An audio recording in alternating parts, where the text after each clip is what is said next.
سے پہر کے 3 بجے ہیں۔ السلام علیکم، یہ ریڈیو پاکستان ہے۔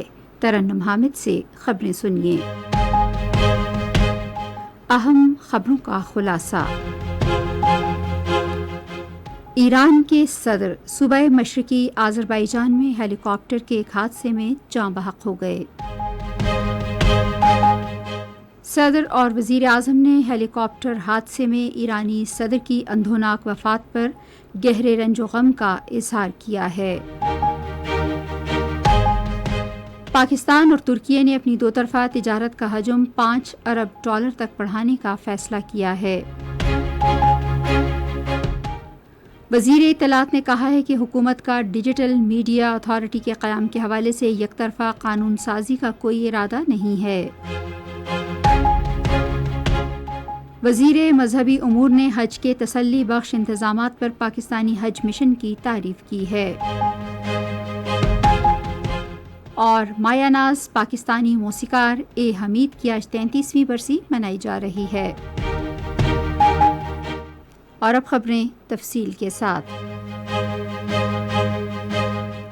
ایران کے صدر صوبہ مشرقی آذربائیجان میں ہیلی کاپٹر کے حادثے میں جاں بحق ہو گئے ہیں۔ ایران کی سرکاری خبر رساں ایجنسی ایرنا کے مطابق ہیلی کاپٹر نے ملک کے شمال مغربی علاقے کے دورے کے دوران ایک مشکل لینڈنگ کی۔ ایرانی وزیر خارجہ حسین امیر عبداللہیان اور مشرقی آذربائیجان صوبے کے گورنر مالک رحمتی بھی حادثے کا شکار ہونے والے ہیلی کاپٹر میں موجود تھے۔ ابراہیم رئیسی اتوار کو جمہوریہ آذربائیجان کی سرحد کے قریب ایک ڈیم کا افتتاح کرنے کے بعد اپنے وفد کے ہمراہ تبریز جا رہے تھے۔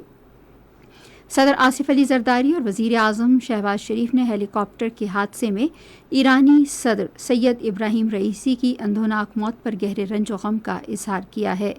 صدر اور وزیر اعظم نے اپنے الگ الگ پیغامات میں ایرانی صدر، وزیر خارجہ اور حادثے میں لقمہ اجل بننے والے دیگر افراد کے خاندانوں سے دلی تعزیت کا اظہار کیا۔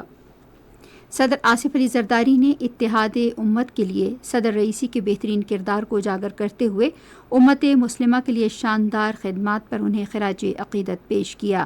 سماجی رابطے کی ویب سائٹ ایکس پر وزیر اعظم شہباز شریف نے کہا کہ ایرانی صدر اور وزیر خارجہ پاکستان کے اچھے دوست تھے۔ انہوں نے کہا کہ پاکستان اس حادثے پر یوم سوگ منائے گا اور صدر رئیسی اور ان کے ساتھیوں کے احترام اور ایرانی عوام سے اظہار یکجہتی کے طور پر قومی پرچم سرنگوں رہے گا۔ پاکستان نے ایرانی صدر ڈاکٹر سید ابراہیم رئیسی اور وزیر خارجہ حسین امیر عبداللہیان کی ہیلی کاپٹر کے ایک حادثے میں شہادت کی المناک خبر پر گہرے دکھ اور صدمے کا اظہار کیا ہے۔ دفتر خارجہ کی ترجمان ممتاز زہرا بلوچ نے آج ایک بیان میں کہا کہ ہم اس قومی سانحے میں ایرانی عوام کے شانہ بشانہ کھڑے ہیں۔ ترجمان نے کہا کہ صدر ڈاکٹر سید ابراہیم رئیسی اور وزیر خارجہ حسین امیر عبداللہیان عظیم رہنما اور سیاستدان تھے جن کا اپنے ملک پاک ایران تعلقات کی تجدید اور علاقائی تعاون کے حوالے سے کردار ہمیشہ یاد رکھا جائے گا۔ ترجمان نے پاکستان کی طرف سے ایران کے ساتھ مرحوم رہنماؤں کے نصب العین کے مطابق دوستی اور تعاون پر مبنی تعلقات کو مزید مضبوط بنانے کے عزم کا اعادہ کیا۔ پاکستان اور ترکی نے باہمی تجارت کے حجم کو $5 ارب تک بڑھانے کا فیصلہ کیا ہے۔ یہ اتفاق رائے آج اسلام آباد میں دونوں ملکوں کے درمیان وفود کی سطح پر مذاکرات میں کیا گیا۔ نائب وزیر اعظم اور وزیر خارجہ محمد اسحاق ڈار نے پاکستانی وفد کی، جبکہ ترکی کی قیادت اس کے وزیر خارجہ حاکان فیدان نے کی۔ اسحاق ڈار نے ملاقات کے بعد ترکی کے وزیر خارجہ کے ہمراہ ایک مشترکہ پریس کانفرنس سے خطاب کرتے ہوئے کہا کہ دونوں ملک مستقبل میں پاک ترکی کی اعلیٰ سطح تصویراتی تعاون کونسل کے اگلے اجلاس کی تیاری کر رہے ہیں۔ نائب وزیر اعظم نے کہا کہ دفاعی منصوبوں کے حوالے سے پاک ترکی شراکت کی ایک تاریخ ہے۔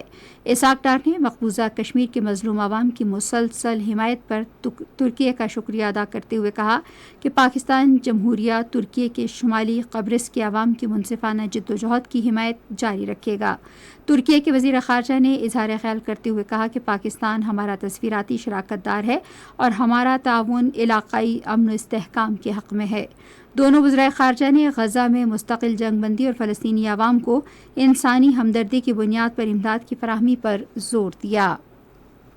ترک وزیر خارجہ حاکان فیدان نے پاک فوج کے سربراہ جنرل سید عاصم منیر سے آج راولپنڈی میں ملاقات کی اور باہمی دلچسپی کے امور پر بات چیت کی۔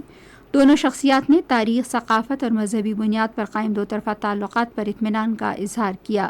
ترک وزیر خارجہ نے علاقے میں امن و استحکام قائم رکھنے کے حوالے سے پاک فوج کے کردار کو سراہا۔ اطلاعات و نشریات کے وفاقی وزیر عطا اللہ تارڑ نے کہا ہے کہ حکومت کا ڈیجیٹل میڈیا اتھارٹی کے قیام کے حوالے سے یک طرفہ قانون سازی کرنے کا کوئی ارادہ نہیں ہے۔ انہوں نے نیشنل پریس کلب اسلام آباد کے ایک وفد کے ساتھ ملاقات میں کہا کہ اس معاملے پر تمام صحافتی تنظیموں اور پریس کلبز کو اعتماد میں لیا جائے گا۔ وزیر اطلاعات نے کہا کہ صحافیوں کے لیے صحت انشورنس اسکیم کا جلد آغاز کیا جائے گا۔ انہوں نے کہا کہ نیشنل پریس کلب کی مستقل عمارت کی تعمیر اور موجودہ عمارت کی تزئین و آرائش کے لیے اقدامات کیے جائیں گے۔ یہ خبریں آپ ریڈیو پاکستان سے سن رہے ہیں۔ مذہبی امور اور بین المذاہب ہم آہنگی کے وزیر چودھری صالح حسین نے عازمین حج سے اپیل کی ہے کہ وہ حجاز مقدس میں اپنے قیام کے دوران ملک کے لیے نیک نامی کا باعث بنے۔ انہوں نے یہ بات آج مکہ میں پریس کانفرنس سے خطاب کرتے ہوئے کہی۔ مکہ میں ہمارے نمائندے بلال خان محسود نے بتایا کہ وفاقی وزیر نے عازمین حج پر زور دیا کہ وہ مذہبی فرائض کی ادائیگی پر توجہ دیں اور ملک کے روشن مستقبل کے لیے دعا کریں۔ وفاقی وزیر نے حج کے تسلی بخش انتظامات پر پاکستانی حج مشن کی تعریف کی۔ پنجاب کی وزیر اعلیٰ مریم نواز نے کہا ہے کہ عوام کی زندگیاں آسان بنانا موجودہ حکومت کا عزم ہے۔ آج لاہور میں نجکاری کے وفاقی وزیر عبدالعلیم خان سے گفتگو کرتے ہوئے وزیر اعلیٰ نے کہا کہ شہروں میں صفائی ستھرائی اور کوڑا کرکٹ ٹھکانے لگانے کا پائیدار نظام متعارف کروایا جا رہا ہے۔ اس موقع پر گفتگو کرتے ہوئے نجکاری کے وزیر نے وزیر اعلیٰ کے ویژن اور عوامی مسائل تیزی سے حل کرنے کو سراہا۔ انہوں نے کہا کہ Nawaz Sharif I T city منصوبہ ملکی تقدیر بدل دینے والا منصوبہ ثابت ہوگا۔ کنٹرول لائن کے اطراف مقیم کشمیری کل سینئر حریت رہنما میرویس مولوی محمد فاروق اور خواجہ عبدالغنی لون اور شہدائے حوال کی برسی منائیں گے۔ شہید میرویس مولوی محمد فاروق کو 21 مئی 1990 میں شہید کیا گیا، جبکہ شہید عبدالغنی لون کو قابض بھارتی فورسز نے 21 مئی 2002 کو شہید کر دیا تھا۔ اس موقع پر کل بھارت کے غیر قانونی زیر قبضہ جموں و کشمیر میں مکمل شٹر ڈاؤن ہڑتال بھی کی جائے گی۔ ممتاز پاکستانی موسیقار اے حمید کی 33ویں برسی آج منائی جا رہی ہے۔ وہ 1924 میں امرتسر میں پیدا ہوئے۔ انہوں نے اپنے فنی سفر کا آغاز پیانو نواز کے طور پر کیا۔ بعد میں انہوں نے پاکستان ہجرت کی اور کئی مشہور فلموں کی موسیقی ترتیب دی، جن میں انجام، سہیلی، بھروسہ اور کئی دیگر فلمیں شامل ہیں۔ سہیلی اور اولاد کے فلموں کے لیے ترتیب دی گئی موسیقی سے ان کو شہرت ملی۔ 1971 میں فلم دوستی کے بہترین موسیقار کے طور پر انہیں نگار ایوارڈ سے نوازا گیا۔ اے حمید 1991 میں آج ہی کے دن راولپنڈی میں انتقال کر گئے تھے۔ ریڈیو پاکستان آج شام 4:05 پر اپنے قومی نشریاتی رابطے پر معروف موسیقار اے حمید کی برسی کی مناسبت سے ایک پروگرام نشر کرے گا۔ اس پروگرام کے فوراً بعد معروف گلوکارہ منور سلطانہ کی برسی کے حوالے سے بھی ایک پروگرام نشر کیا جائے گا۔ پاکستان اور انگلینڈ کی خواتین کرکٹ ٹیموں کے درمیان 3 ایک روزہ بین الاقوامی میچوں کی سیریز کا پہلا میچ جمعرات کو انگلینڈ کے شہر ڈربی میں کھیلا جائے گا۔ اس سے قبل انگلینڈ کی خواتین ٹیم نے 3 T20 میچوں کی سیریز میں پاکستانی ٹیم کو 3-0 سے شکست دے دی۔ اور اب موسم کی صورتحال۔ محکمہ موسمیات کی پیشگوئی کے مطابق آئندہ 12 گھنٹے کے دوران ملک کے بیشتر حصوں میں موسم زیادہ تر گرم اور خشک رہنے، جبکہ وسطی اور جنوبی حصوں میں شدید گرم اور گرد آلود ہوائیں چلنے کا امکان ہے۔ تاہم بالائی خیبر پختونخوا، گلگت بلتستان اور کشمیر میں کہیں کہیں شام اور رات کے اوقات میں مطلع جزوی طور پر ابرآلود رہنے اور گرج چمک کے ساتھ بارش کا امکان ہے۔ آج ریکارڈ کیا گیا بعض شہروں کا درجہ حرارت: اسلام آباد 39 ڈگری سینٹی گریڈ، لاہور 42، کراچی 36، پشاور 38، کوئٹہ 32، گلگت 28، مظفر آباد 35، مری 26، سری نگر 27، جموں 42 اور لیہ 21 ڈگری سینٹی گریڈ ریکارڈ کیا گیا۔ اور آخر میں خاص خبروں کے خلاصے پر ایک نظر۔